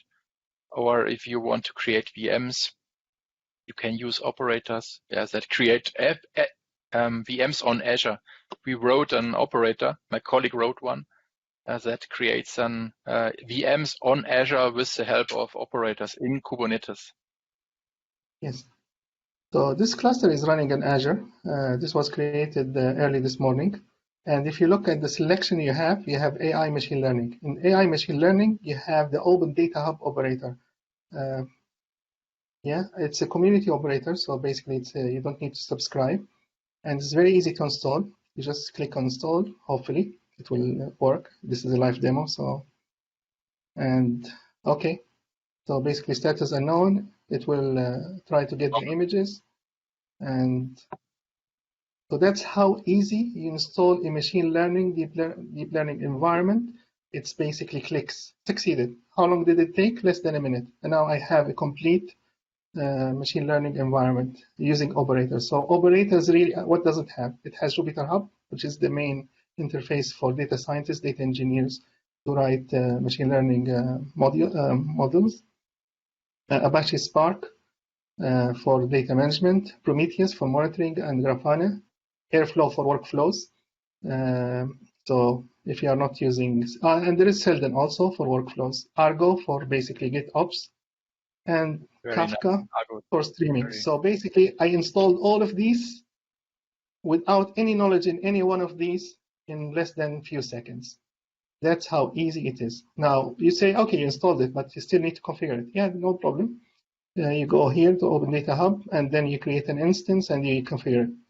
Okay, and there is, if you go back to the OpenShift Commons videos, there are several videos related to how to install the Open Data Hub, and from DevNation also there is some stuff related to this. Because I saw That's why I love operators. Because I saw Go ahead. that Hub was using a provides a GPU support. I installed the NVIDIA GPU operator a few weeks ago also on OKD. It works absolutely smooth, and yeah, it's a lots of fun, and you can play with your creativity to invent new things because you don't have to care much about how things are installed. You can use operators, and it makes life more easier for you. Yes. So it's still creating. Azure is a little bit slow today, because maybe the other guys from the KubeCon are also creating things. Yeah, can we send them a message in Slack? Yeah. Please stop. We have a live demonstration. Stop for 5 minutes. Yeah, but it works. I guess they are partying virtually now. I mean, everybody is in his own way. But if you see that things will magically goes away, and in the end you have your UI, you can log in and have fun. But what's also nice with Azure is that you can immediately use the autoscaler. I tried it on my own. It's very easy to do that on Azure, and I think it's a very important feature to save money, that you enable the autoscaler. It's on I think Compute. Thank you for reminding me. Okay, because I have a problem. Because the one problem I have is basically I didn't configure the storage and the OpenShift samples, which are commercial subscription to Red Hat. I don't think they are commercial, but they are basically, you need to use the bull secret from Red Hat. Okay, but if I go to the administration cluster setting, I can see there is an update ready for me. So this is the second cluster that I installed. Now, how to update? And just press this button, update to another version, and then you can select. Okay, they want to go? Yes, I want to go. Okay. So now while we are installing one cluster, we are updating another cluster. And that's how. And your workload is still running. So because the upgrade, it's a rolling upgrade. It will install all the operators. You can see this in this menu here. You will see that after a few seconds, the versions of the operators change. And in the end, always the last step is always that all the nodes get restarted. And this is a rolling upgrade. Is always one master and one worker that gets rebooted, and your workload, if it's cloud native, will run and will be not interrupted by the upgrade procedure. That's very nice. Okay, good. Earlier there was in maintenance status updated. Now it's gone. I haven't seen it before, so I guess it means that when the node was upgraded or something, when the node was rebooted. Anyway, the upgrade will not continue because it thinks that it's not safe. So the cluster version sometimes will have this. Sometimes it will say will not be enabled, but then. And I guess because I have one operator upgraded, if I get rid of this one, most likely this will be very smooth. But even with this one degraded, most likely it will work. Yeah, well, if you put that operator into a remove state, that will fix it. Okay. That's something. Okay, I go. But this is a cluster operator. How can I do it remote?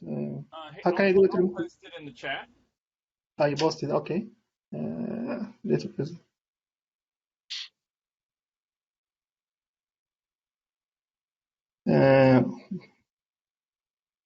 I see 1051, Joseph. Where is it? This. No, I don't see it. It's coming. You can see my screen, so you can tell me if it's. Yeah, I'm gonna drop it in the chat. Okay. Rolling through my.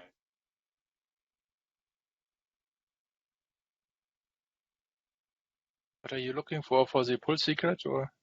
No, it's basically how to disable the samples operator. I think it's handy okay. to disable it. We should disable it by default unless somebody wants it, no? But can you, is it There you possible go. to upgrade if you remove it? Yeah, Okay, thanks. yeah. If you Really? put it into a removed state, that should do it for you. Okay, nice. Okay, let's try. I go to the console. I go to the Cloud Shell. I open a new shell. Oh, creation complete. So, okay. Now they are getting in completed state. So hopefully, okay, I'm working on live, correct? So I need to work on this one now. But you have to use a different kubeconfig. You know that. Yes. Should we really do that, or should we have a look for vSphere? Because just make sure that I'm on the right cluster. Okay, I am on the right cluster. I apply the update. So it's a batching job for the operator. That's what I like about operators. You just configure the operator, and it's very simple. So this is like, we didn't really agree on this. We didn't do any demos. We didn't do any dry runs. We were busy doing the pull request. So that's easy. Let's see now in the console. And then we'll go to the vSphere. Okay, good. Yes, that looks much better. Thank you. It's removed. Okay, now let's see if the upgrade. So basically, we'll wait a little bit, and we will see if the upgrade will go on. Okay, let's go to the vSphere. Waiting up. Still, there's something wrong with the bootstrapping. I think it's taking too long. Could you see if we have an OC? If you have a certificate signing request? Yes. So certificate in user provision, you need to sign the workload domains. This is all approved. This is basically the masters and stuff. So we don't have. The OVS, the network was not set up. I think, something is. We had this tagging problem in the start. Maybe this was the reason. Okay, the tagging was for the storage or for the network? I think. I think for the VMs. Because normally it does not stop at this point. So we had bad luck. But the Azure VMs are starting now. It means we could. So basically, the API is up, yes? Yes, great. And now the Bootstrap. Mm-hmm. Yeah, and I think we can log into the. You want to? I want to say that it is really nice that on every platform the installation process is almost the same. It's even possible to use platforms that are not officially supported. Like I installed OKD4 on Proxmox by selecting platform none, and I provided the ignition files to each VM manually. And the cluster came up, and the procedure is always the same. If you have the freedom to choose how you want the things to set up with UPI. I like that very much. You have full control about your installation. And the opposite installation procedure is to use IPI, where you have less control about what happens, but you have not to take care about it. It's easier. Yes. So bootstrapping in Azure is done. So that's good. We can so we can kill the bootstrap, but we don't need to. Why? Because basically the committed installed. I think they kill it. The installer will kill it normally. Yes. So now it's basically the masters are in control. Oops, what? We already have the cluster. So people don't look at this. What? It's the password. Yeah, it's something with Joseph. I've Yeah. seen it. So I need to log into the, okay. Is it really Uh, already running? yes, it is already up. So it's the initial issues with the VMware installation, but this is the ABI. Why is it called ABI? Oh, no, this is the Kubernetes ABI. No, it should be. This is the old one. Yes, sorry. So False Joseph, alarm. But is the VMware one up, or is this the? The VMware, we Is have it- an issue with the tagging at the beginning. I think we should have resolved it before we continued. Actually, it is coming up. If you look at the, so let's see why it's not coming up. Because yesterday we had a few problems with the environment. I have installed OKD on vSphere since January this year, and it always worked. So Yes. it's a problem with our setup, I think. Too many cooks in the kitchen. Yeah, but normally it takes half an hour. We talked lots about the insights, and maybe we should have started with the installation just in the beginning and let it install for the hour. But you can believe us, it works either on vSphere and also on Azure. We have done it several times on this weekend. All right, we'll let you sit there in the background and run it for proof of life, and if you come back, we'll. At least Azure will finally end in a working console. Yeah. Which I think is interesting because it's the one you have to do the biggest workarounds for. Yeah. But the workaround is cooked in the install boot. The only thing is that you have to take care of creating the cache. But even if you don't do this, it should work. There's another way to customize your Cloud Shell, and you get a larger storage if you really need to do several ones. You can also create a VM and run the installer there. It's also faster than doing that in the Azure Cloud Shell, yes. because Azure Cloud Shell is rather limited in resources. Yes. So as long as you are in Azure, that would be okay. And hopefully, okay. Actually, you reminded me. If you want to help out and make Microsoft adopt Fedora CoreOS faster, there is a voting here. Really? Yes. So if you can vote to this issue. Only 7 votes. Yes. Right, everybody vote now. Put the link in. We should provide this link somewhere in Slack. Oh yeah, I'll tweet I don't it. understand what happens. Walid, I think we are the hour is over. It's Yes. yeah. The only thing, you can go on a little bit longer if you think you'll get the Azure one up. It just the live stream will stop. So don't, the Blue Jeans will continue on forever. So Okay, there is a movement. I don't think that it will be ready in a couple of minutes. It'll take, I think my expectation is it will take another maybe 15 minutes from now on. Walid, are you out there, Walid? Would you like a last chance to proof of life on Azure?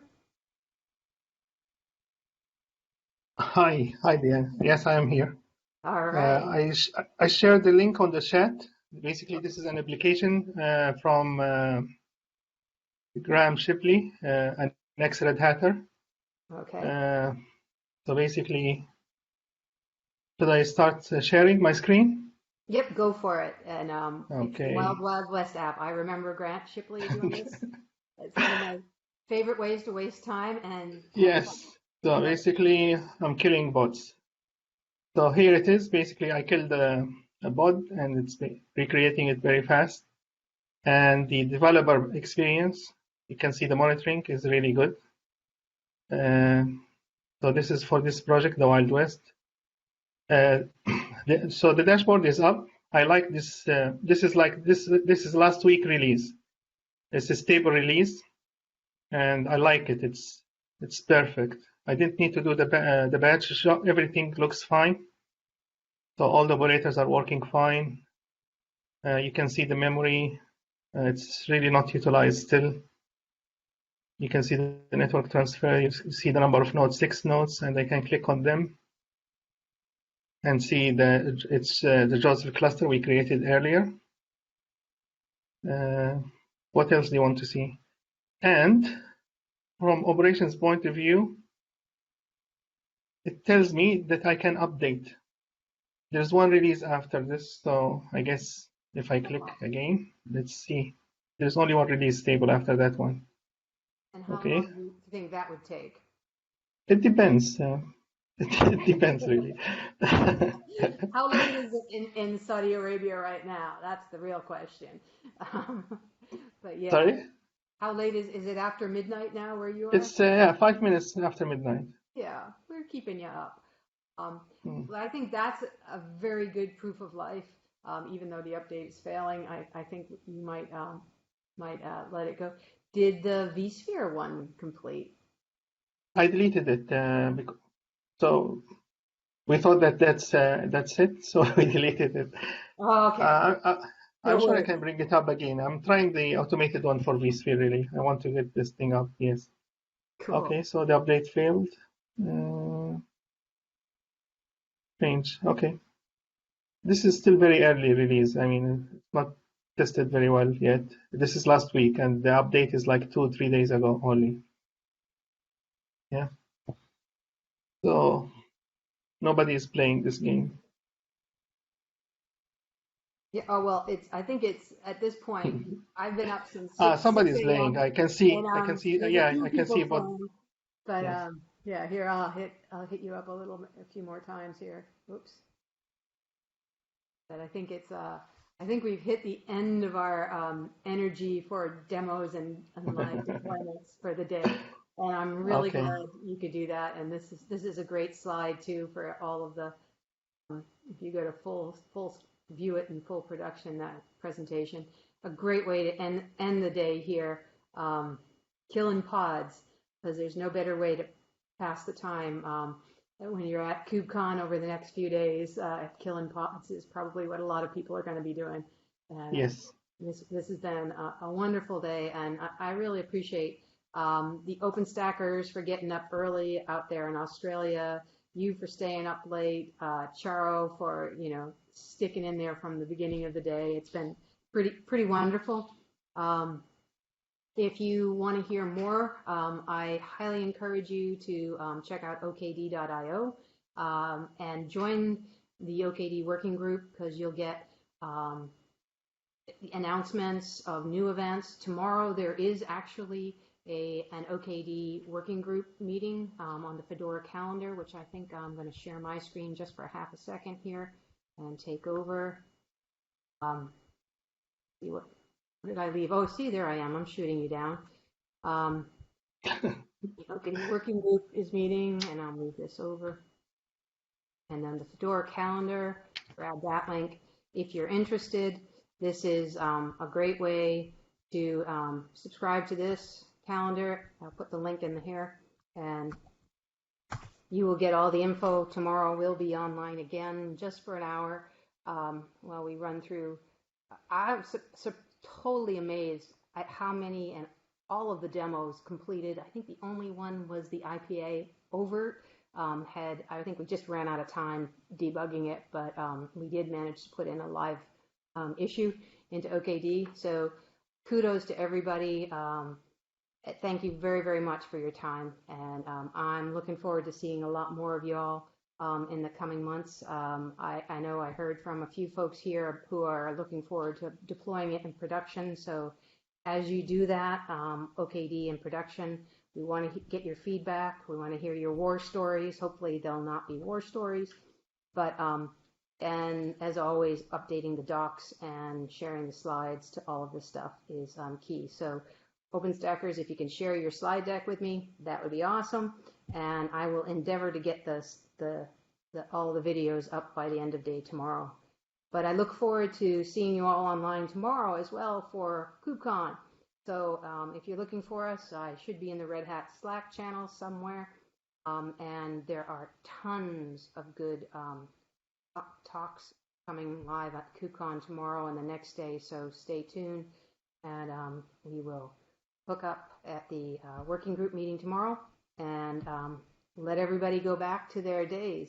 And that's then probably one of the most fun days and easiest working group events I've ever done because I made everybody else do the work. So I love it. And we'll do it again. So take care all. Take care. Thank you. Thank you very much. Thanks.